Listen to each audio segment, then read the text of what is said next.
ಇನ್ನು D K Shivakumar ಇವತ್ತು ಸಂಜೆ 4:05 ಏನು ಪ್ರಮಾಣ ವಚನ ಸ್ವೀಕಾರ ಮಾಡ್ತಾರಲ್ಲ, ಅವರು ಯಡಿಯೂರಪ್ಪನವರ ಆಶೀರ್ವಾದ ಕೂಡ ಪಡ್ಕೊಂಡಿದ್ದಾರೆ. ಹೋಗಿ ಅವ್ರ ಮನೆಗೆ ಹೋಗಿ ಆಹ್ವಾನ ಮಾಡಿದ್ದಾರೆ, ನಿಮ್ಮ ಆಶೀರ್ವಾದ ನಮಗೆ ಬೇಕು ಅಂತ. ಯಾಕಂದರೆ ಯಡಿಯೂರಪ್ಪನವ್ರನ್ನ ರಾಜ್ಯ ರಾಜಕೀಯದಲ್ಲಿ ರಾಜಾಹುಲಿ ಅಂತ ಕರೀತಾರೆ. ಲೆಕ್ಕಾಚಾರದ ಹೆಜ್ಜೆಯನ್ನು ಈಗ ಡಿ ಕೆ ಶಿವಕುಮಾರ್ ಇಟ್ಟಿದ್ದಾರೆ. ಡಿ ಕೆ ಶಿವಕುಮಾರ್ ಏನೇ ಒಂದು ಕೆಲಸ ಮಾಡಬೇಕಾದ್ರೂ ಅಳದು ತೂಗಿನೇ ಮಾಡ್ತಾರೆ. ಪ್ರಮುಖ ಸಮುದಾಯಗಳ ವಿಶ್ವಾಸ ಗಳಿಸಲಿಕ್ಕೆ ಈಗ ದೊಡ್ಡ ಹೆಜ್ಜೆಯನ್ನು ಡಿ ಕೆ ಶಿ ಇಟ್ಟಂತೆ ಕಾಣಿಸ್ತಾ ಇದೆ. ಸಿದ್ದರಾಮಯ್ಯನವರ ಆಶೀರ್ವಾದವನ್ನು ಕೂಡ ಡಿ ಕೆ ಶಿ ಪಡೆದಿದ್ದಾರೆ. ಬಹಳ ಮುಖ್ಯವಾಗಿ ಸಿದ್ದರಾಮಯ್ಯನವರ ಆಶೀರ್ವಾದ ಬೇಕು.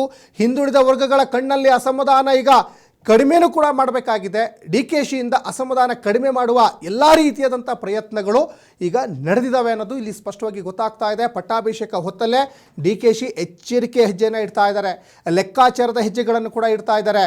2 ವರ್ಷದ ಅವಧಿಯಲ್ಲಿ ಡಿ ಕೆ ಶಿವಕುಮಾರ್ ಯಾವುದೇ ಸಣ್ಣ ಪುಟ್ಟ ತೊಂದರೆಗಳು ಬರದೇ ಇದ್ದಾಗೆ ಸುಸೂತ್ರವಾಗಿ ಸರ್ಕಾರವನ್ನು ನಡೆಸ್ಕೊಂಡು ಹೋಗಬೇಕಾಗ್ತದೆ.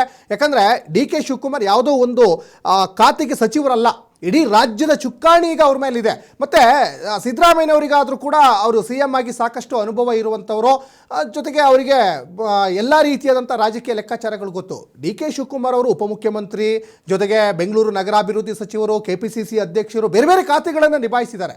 ಆದರೆ ಸಿ ಎಮ್ ಆಗಿ ಅಧಿಕಾರವನ್ನು ಇದೇ ಫಸ್ಟ್ ಟೈಮ್ ಅವರು ನಿಭಾಯಿಸ್ತಾ ಇರೋದ್ರಿಂದ ಸರ್ವ ಪಕ್ಷಗಳ ಹಿರಿಯ ನಾಯಕರ ಆಶೀರ್ವಾದ ಬೇಕಾಗ್ತದೆ. ನೋಡಿ, ಯಡಿಯೂರಪ್ಪನವರು ಭಾಳ ಹಿರಿಯ ನಾಯಕರು, ಅವರ ಆಶೀರ್ವಾದ ಪಡೆದಿದ್ದಾರೆ.